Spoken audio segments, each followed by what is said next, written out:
and gentlemen, welcome to Toastmasters Beta Bay, featuring speakers from Monterey Bay all the way up north to San Francisco Bay. Whether you're trying to work on leadership skills, master a fear of public speaking, or prepare for that presentation at work, with 218 clubs in the Bay Area, and there's one for everyone. Tonight we have two wonderful speakers that represent the geographical diversity of the Bay Area. Our first speaker is a competent communicator for Rainbow Toastmasters up in San Francisco. Please help me welcome Niels Teunis. Please help me welcome Niels Teunis.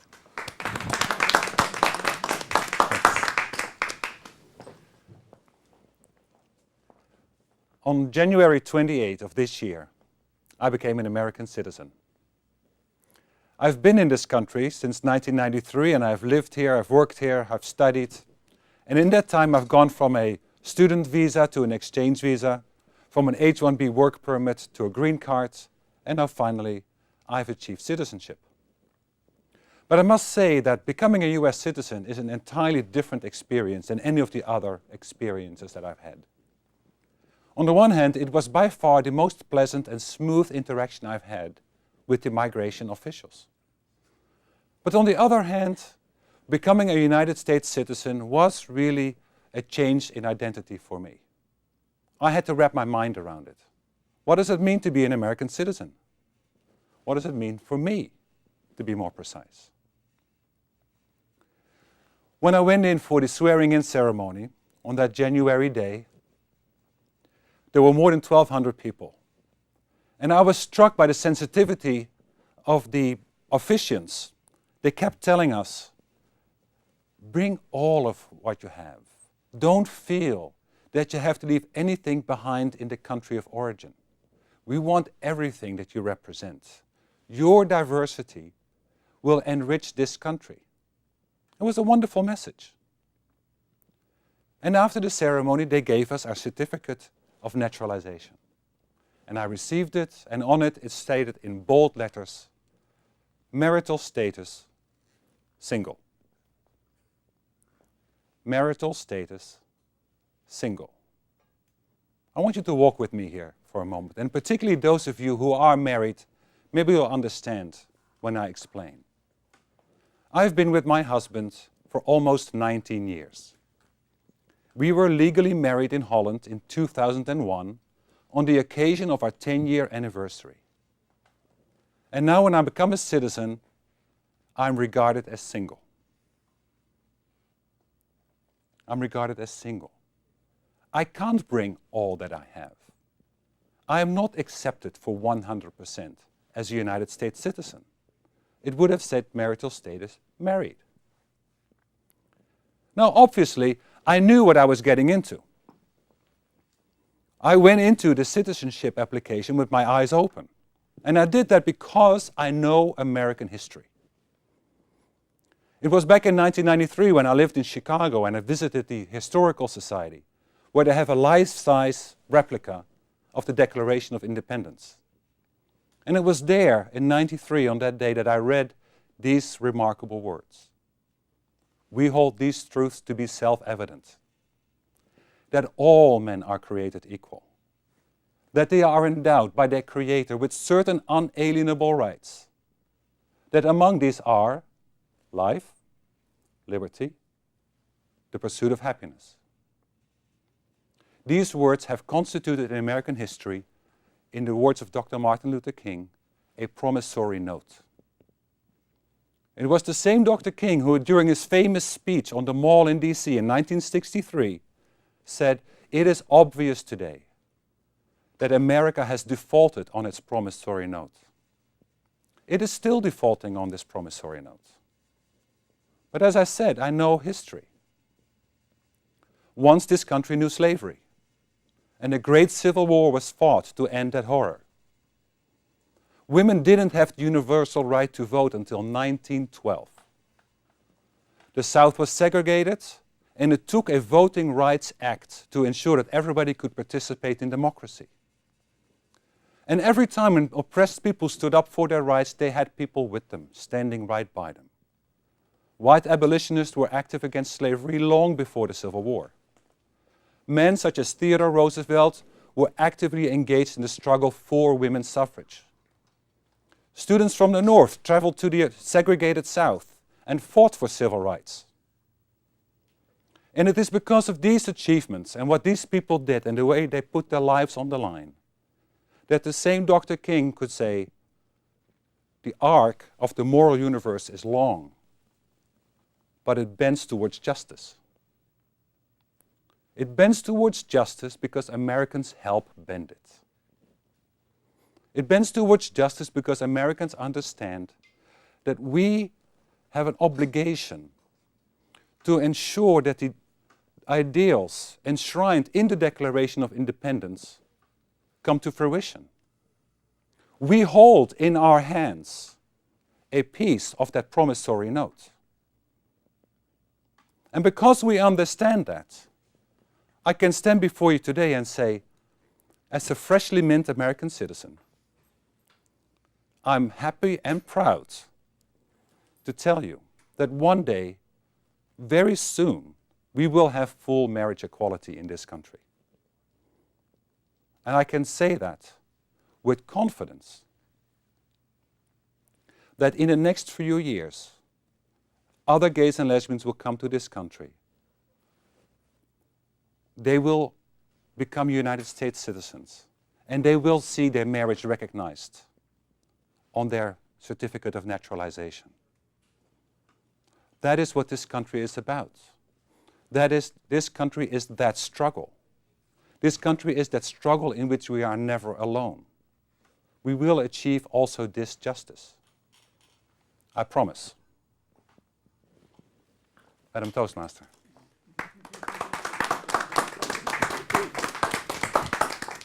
Thank you, Niels, for quite an inspiring speech. I always get shivers whenever I hear somebody start to quote the Declaration of Independence. So tell me about your day being naturalized. It was a wonderful day, actually. There was many friends who came and to witness this event. As I said, there were 1,200 people right there. It was overwhelming. And there were some very strange speeches at the same time. Some random person who I'd never heard of, who nobody knew, came to give a speech after we were all sworn in. And but you know, maybe they could have had the best speaker in the world up there, and we wouldn't have noticed because we were so overwhelmed by the occasion. And really, more than 100 countries were represented right there. It took a long time just to name each country that was represented in that room. So it was remarkable. It's a wonderful experience. And have you had other friends who went through the same experience? Yeah, I had been there once before to witness some friends become a United States citizen, and it was a wonderful experience for them as well. So, yeah. That's wonderful. It's a special step to take. And what did your family think? They fully understood. They're all back in Europe, back in Holland, and they fully understood that I needed to make a commitment to this country. That if I was going to be here and live here, that I needed to be really a citizen to express who I am fully. So, yeah, they were fully behind me. It was wonderful. That's wonderful. Yeah. Thank you, Niels. Thank you. Congratulations. Yeah. Now to evaluate Niels' speech is another competent communicator, also from Rainbow Toastmasters up in San Francisco. Please help me welcome Jim Ogren. Thank you, Madam Toastmaster, fellow Toastmasters, most welcome guests, and of course, Niels. Niels, congratulations. Nicely done. It was a fantastic speech. My evaluation is going to be sort of structured in what I thought was your strengths, and then simply noting perhaps a few things to look at when you give this speech in your upcoming contest. The three things I really liked were I loved the flow, loved the authenticity, and I thought the presentation were all dead on. I love the flow from the poignant speech to the point of consideration, same-sex marriage, and then towards the action to take, or the confidence, or the hopeful message that it will be corrected in the upcoming years. These three things flowed smoothly. In all three areas were equally strong. Congratulations. I'd like to also congratulate you on what I felt was one of the strengths of your speech, and it's your authenticity as a speaker. You brought a personal story to us. You had the opportunity to go louder, longer, in a more almost in an evangelical way, but you restrained from it. And thank you very much for doing that, particularly in the beginning, in the middle, when you talked about the issue. It would have been fine to go more stronger and like I said, almost evangelical, but you didn't, and that was a strength, and actually a little bit of a call to action at the end. You didn't, and it was your strength. You stayed authentic to yourself, and that, I think, really made the speech. Lastly was your presentation. Your look, your manner, and your voice all complement the purpose and authenticity of this speech. So nicely done. This speech was engaging, but not confrontive, impelling all the way through. I have a couple items just to give you as you move this speech into the speech contest. You have a much smaller venue here, and I thought your gestures in particular were very appropriate to the venue. I would like you to look at two things when you head towards the speech. One, map out where you're going to stand in a larger venue, and then perhaps try these more smaller, intricate moves. See how they might look in a larger venue. So think about the expansion. It was great for this venue, but you may want to wish with the audience filled with a couple hundred people. So congratulations on a well-done speech. I thought it was authentic. I thought it was thoughtful. I thought it was a hopeful speech. And I have to say it's one of the best speeches I've heard in a long time. Thank you. Madam Toastmaster. Thank you, Jim. Our District 4 conference was held in the Bay Area in the fall, and the President of Toastmasters International, Gary Schmidt, came to see how we were doing. While he was here, he was able to tape a message for the Toastmasters and the general public in the Bay Area. Please join me in welcoming our International President of Toastmasters, distinguished Toastmaster Gary Schmidt.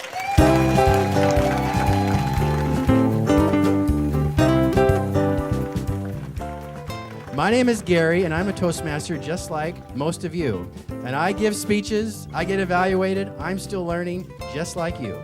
So if you're a first-timer, I expect you to come up.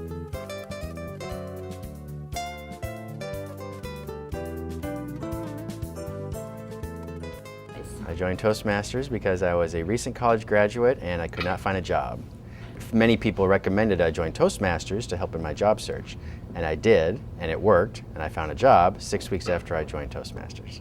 Toastmasters gave me the confidence to realize I did have the abilities to sell myself, to communicate effectively, and it led to a job. Once I found that job because of Toastmasters, it was in politics in Oregon, working for a United States senator, and I realized that I was not progressing as quickly as I would like, even though I'd only been in the job for a year, but I wanted to go, go, go. Someone encouraged me to become a club officer, and I thought, I don't want to be an officer, I want to practice communication skills. But my club member said, you can learn to be a more effective communicator as you lead others. And I thought, that sounds interesting. So I became a club officer, and I immediately was promoted at work because my leadership skills were enhanced that quickly. And because of that, I just kept on the leadership track, and it kept enhancing my career, and the two worked together, and then here I am today. Fellow Toastmasters, 85, 4, 12. And after I had served as an area governor, which is the first leadership role outside the Toastmasters Club, I saw the great benefit that I was receiving in my leadership skills, and I just loved it, helping other people. And I thought, I want to progress on the Toastmasters leadership track. I just kept on going as a division governor and then a district governor. I ran for the board of directors of Toastmasters, thinking what a great opportunity this would be to help grow the organization and improve my skills. And after I did that, I was still on the trajectory, and I ran for third vice president, which is the entry level to become president. Is District 4 the greatest district in the world? Yes. Is it? Yes. I don't know. I'm not convinced yet. Is it? Yes. All right, we'll see. We'll see. Actually, Toastmasters is indeed magical. It helped me find my career, and that's magic. And I found my best friends in the world, and that is magic. And I get to meet wonderful people, help myself while we help each other, and that is magic.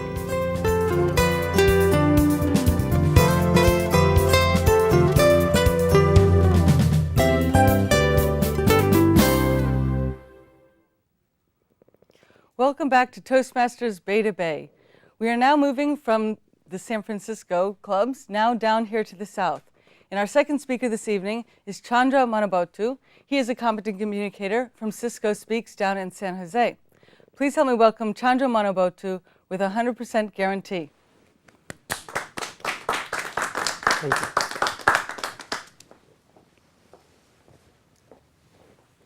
If I were to ask you, is this year going to the year you will make more progress than the last 5 years? You may say, I don't have any goals and I don't care. Or you may say, tell me how. Using this 3-word mantra I got from a wise woman, I made more progress in the last 6 months than in the last 5 years. If you take the lesson, you can do the same thing. If you were in my living room on September 25th, 2009, Friday evening, you would have seen my son's toys all around my living room and my wife preparing hot Indian chai, and I was checking my emails. I got the response from 2001 World Champion of Public Speaking, Darren Lacroix. I told my wife, honey, I'm interested to improve my public speaking, and asked Darren about his presentation material information and written policy. I can't believe what he is saying. The email said, Chandra, are you at all interested to improve yourself or more concerned about written policy? Why even bother ordering when you are more interested in returning? I am hurt, speechless. Then my wife said, Chandra, are you more concerned about written policy or improving yourself? You have become a serial returner. Don't quit, commit this time.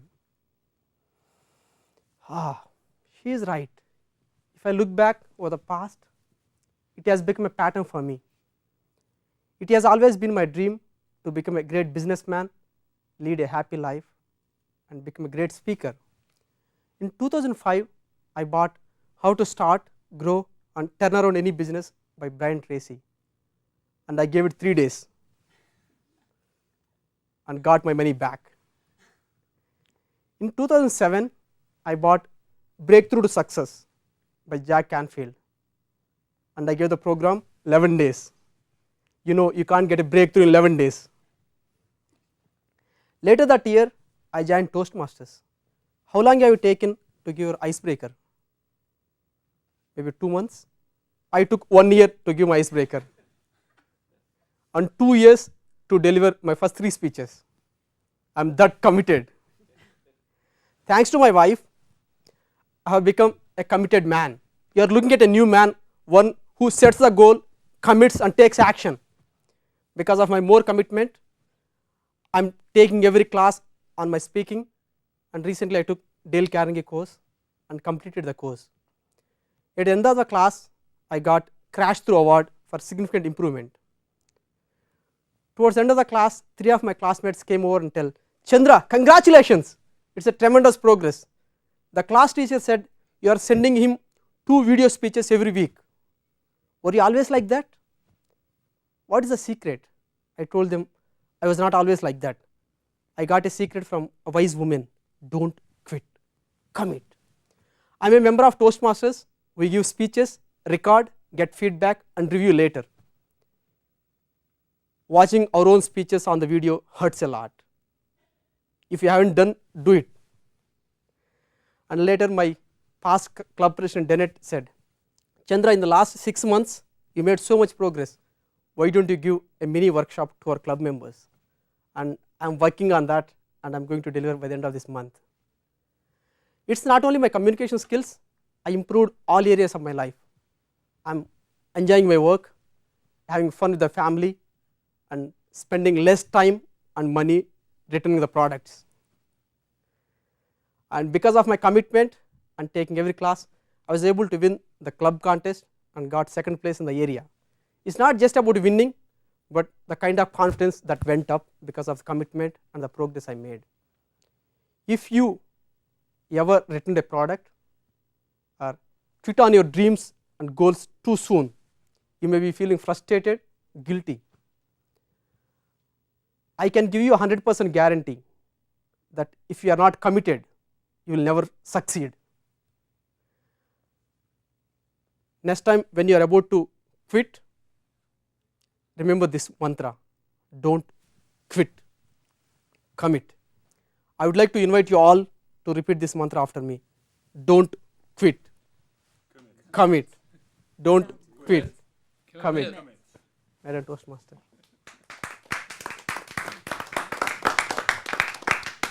Thank you very much, Chandra. It's interesting, I find, that in this evening's speeches, both of our speakers were actually born in other countries. Please tell us your story of how you came here.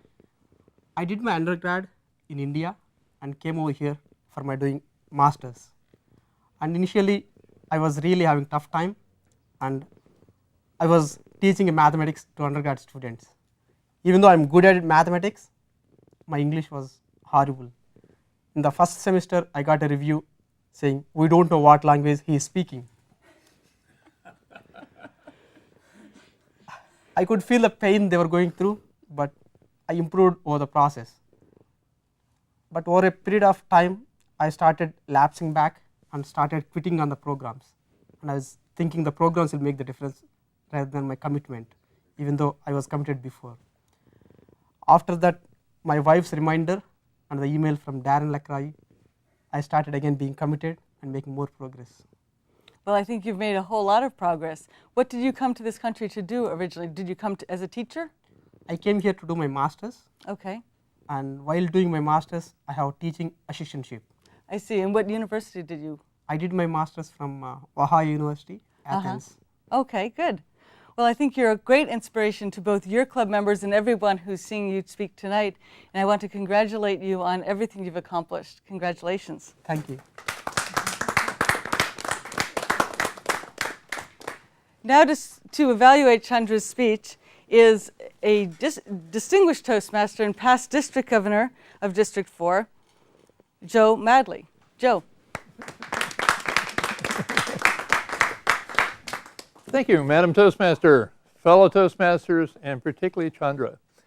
Chandra, I am going to evaluate your speech a little more on the mechanics of speaking. While our previous evaluator did a lot of things on content, I am going to touch on content, but I want to talk about the mechanics. When you started your speech, your gestures were mostly with your right hand. And I think you would be more effective if you did open gestures and used both hands. And if I were doing the speech, when I was talking to my wife, I might have gestured with my right hand, and when I was talking about the commitment and doing things, gesture with the other hand. So you do have a balance there. You have an excellent speaking voice, you have good eye contact, but I think part of your eye contact was a little distracted by the fact you're in a studio, that you seemed to, your eyes were dancing there rather than focusing on the audience. They were going back and forth. So, you know, I think that was part of the fact we were doing the studio. Relative to the content, I understood your overall concept. And had I been doing the speech, I think I would have stressed your main point a little stronger, and in your conclusion worked of summing that up. And also make your mantra at the end really get the audience involved, that you really, you know, I feel you should have made that a little stronger and, you know, really drive that home. One final thing is that you did move over here in your speech. You moved here, and then you sort of shuffled here. So I again, if I were doing the speech, I think I would come to this side of the room to address this portion of the audience, come to here to address the middle portion of the audience, then go over where you did go to address that part of the audience. But overall, a speech well done. I think as a number 10 speech, you certainly satisfied the particular aspects of that project. So, job well done, and I really enjoyed your speech and your message. Madam Toastmaster. Thank you very much, Joe. It's been a very interesting evening this evening, and we can see that going through the Toastmasters program gives you many different things. For example, Niels was able to use his speech to speak passionately about a cause he believes in. Chandra was able to speak about how just Toastmasters in general sort of inspired him to improve his work and his public speaking. As I said at the beginning of the episode, There are many reasons that people join Toastmasters in general. If you want to improve your public speaking, if you want to prepare for a